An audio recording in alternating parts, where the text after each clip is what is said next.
Assalamualaikum warahmatullahi wabarakatuh. Perkenalkan, nama saya Lisa Nur Fatimah dengan NIM A1C322038. Di sini saya akan memenuhi tugas tutor PAI 2 dengan ceramah yang berjudul Isra Mi'raj. Puji syukur kehadirat Allah Subhanahu wa Ta'ala yang telah melimpahkan rahmat dan hidayahnya sehingga kita dapat hadir dalam keadaan sehat walafiat. Sholawat dan salam senantiasa tercurahkan kepada Rasulullah Shallallahu Alaihi Wasallam yang telah membawa kita dari zaman jahiliyah menuju zaman yang Islamiyah. Hadirin rahimakumullah. Kata Isra dalam bahasa Arab berarti berjalan malam. Menurut istilah, Isra adalah perjalanan Nabi Muhammad pada suatu malam dari Masjidil Haram di Makkah menuju Masjidil Aqsa atau Baitul Maqdis di Palestina. Mi'raj berarti naik ke atas. Menurut istilah, Mi'raj adalah naiknya Nabi Muhammad SAW dari Masjidil Aqsa menuju Ar-Rasy untuk menghadap Allah Subhanahu wa Ta'ala. Allah Subhanahu wa Ta'ala menceritakan kisah ini pada surat Bani Israil ayat 1, di mana artinya Maha Suci Allah yang telah memperjalankan hambanya pada suatu malam dari Masjidil Haram menuju ke Masjidil Aqsa yang telah diberkahi sekelilingnya agar kami perlihatkan kepadanya dari tanda-tanda kebesaran kami. Sesungguhnya Dia Maha mendengar lagi Maha mengetahui. Hadirin rahimakumullah, setelah mengalami kedukaan, karena dua orang yang amat dicintai dan dihormati telah meninggal dunia, Allah Subhanahu wa Ta'ala ingin menghibur dan memuliakan Nabi Muhammad Shallallahu Alaihi Wasallam. Allah telah mengutus malaikat Jibril untuk menjemput Nabi Muhammad Shallallahu Alaihi Wasallam untuk menghadapnya. Peristiwa ini terjadi setelah 11 tahun Muhammad menjadi nabi. Setelah berjumpa dengan Nabi Muhammad, malaikat Jibril membaringkan Nabi Muhammad. Dada Nabi Muhammad dibelah, kemudian dibersihkan sifat-sifat buruk dan menggantikannya dengan sifat baik ke dalam dadanya. Nabi Muhammad SAW dan malaikat Jibril menaiki burak, yaitu kendaraan yang sangat cepat. Perjalanan mereka pertama menuju Masjidil Aqsa di Palestina. Selama perjalanan mereka singgah di 5 tempat, yaitu yang pertama ada kota Yastrib, sekarang disebut Madinah Al-Munawwaroh. Kedua, kota Madian, yaitu tempat persembunyian Nabi Musa dari Fir'aun. Yang ketiga, ada Tursina, yaitu tempat Nabi Musa menerima kitab Taurat. Yang keempat, ada Bethlehem, yaitu tempat kelahiran Nabi Isa alaihissalam. Yang kelima, ada Masjidil Aqsa di Palestina, yaitu tempat yang dituju dalam perjalanan malam tersebut. Palestina merupakan tempat suci ketiga setelah Mekah di Madinah. Pada tiap persinggahan, Nabi Muhammad SAW selalu melakukan sholat 2 rakaat.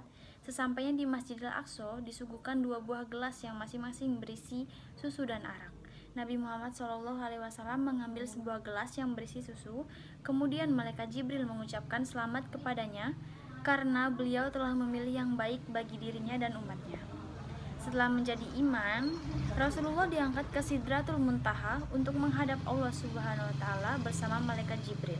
Dalam perjalanan menuju Sidratul Muntaha, Nabi Muhammad dan malaikat Jibril singgah di 7 lapis langit, yaitu langit pertama bertemu dengan Nabi Adam alaihissalam, langit kedua bertemu dengan Nabi Yahya dan Nabi Ishak alaihissalam, langit ketiga bertemu dengan Nabi Yusuf alaihissalam, langit keempat bertemu dengan Nabi Idris alaihissalam, langit kelima bertemu dengan Nabi Harun alaihissalam, langit keenam bertemu dengan Nabi Musa alaihissalam, dan langit ketujuh bertemu dengan Nabi Ibrahim alaihissalam.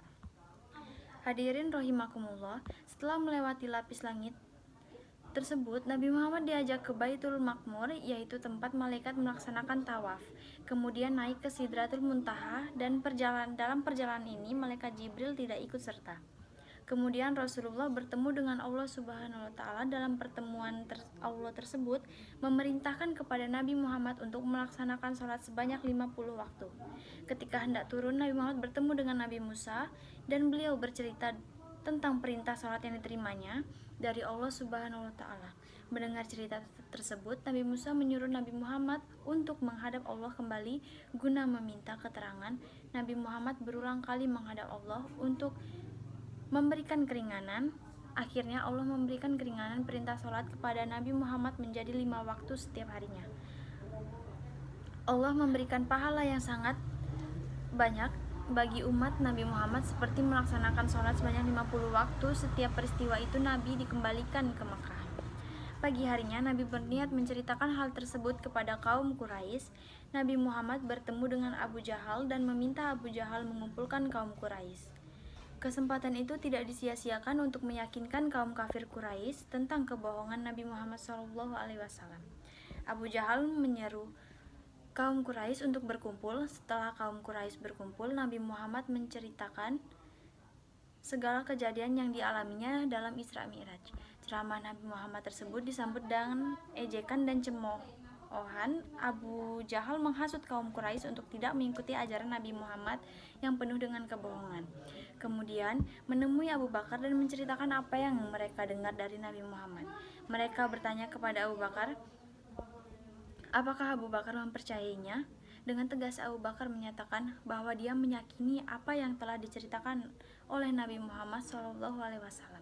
Kemudian Nabi Muhammad SAW memberikan gelar As-Siddiq kepada Abu Bakar hingga menjadi Abu Bakar As-Siddiq.